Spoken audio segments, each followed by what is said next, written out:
First up, powerful explosions rocked Beirut's southern suburbs on Sunday as Israel intensified its strike in Lebanon, with the Israeli Defense Forces claiming to have killed over 400 Hezbollah operatives during ongoing ground operations till now.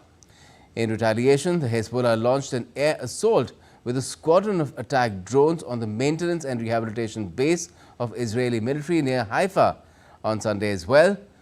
And on the eve of the 7th of October, 1 year Hamas attacks anniversary, Israel has placed its forces on high alert. Here's a detailed report by Dheeraj Das. As Israel fights the forces of Barbara, Israeli Prime Minister Benjamin Netanyahu and French President Emmanuel Macron sparred over the conflict in West Asia.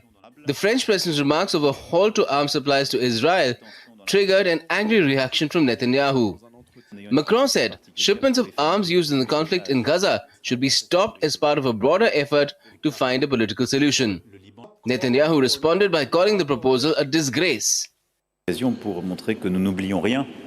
I regret that Prime Minister Netanyahu made another choice and took on this responsibility, in particular land operations on Lebanese soil. And so, yes, if we call for a ceasefire, what's consistent is not to provide weapons of war. And I think that those who supply them cannot call for a ceasefire every day and continue to supply them.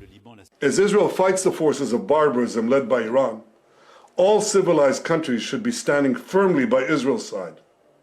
Yet President Macron and some other Western leaders are now calling for an arms embargo against Israel. Shame on them.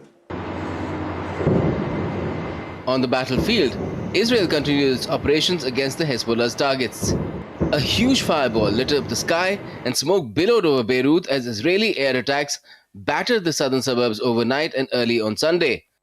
The most intense bombardment of the Lebanese capital since Israel sharply escalated its campaign against Iran-backed group Hezbollah last month. According to witnesses and military analysts, it was the single biggest attack of Israel on Beirut so far.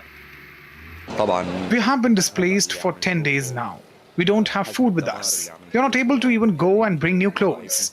We left our homes and came here. Every night there is a strike. You cannot sleep. We came here and we are unable to go back from where we came.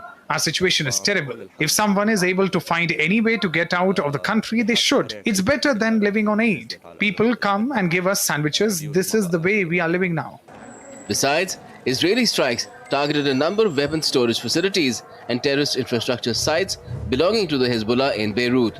Moreover, Israeli military issued new evacuation alerts on Sunday for residents of around 25 areas in southern Lebanon, calling on them to head immediately to the north of the Awali River. While in Gaza, Israeli military said its forces had encircled the area of Jabalia, the focus of its operations.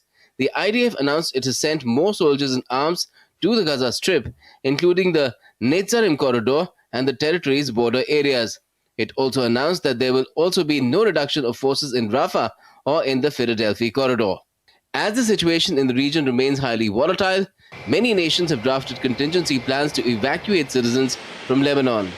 An evacuation flight carrying Australian citizens from Lebanon landed in Cyprus on Sunday. Over the past several days, foreign nationals have fled Lebanon as fighting between Israel and Hezbollah has escalated.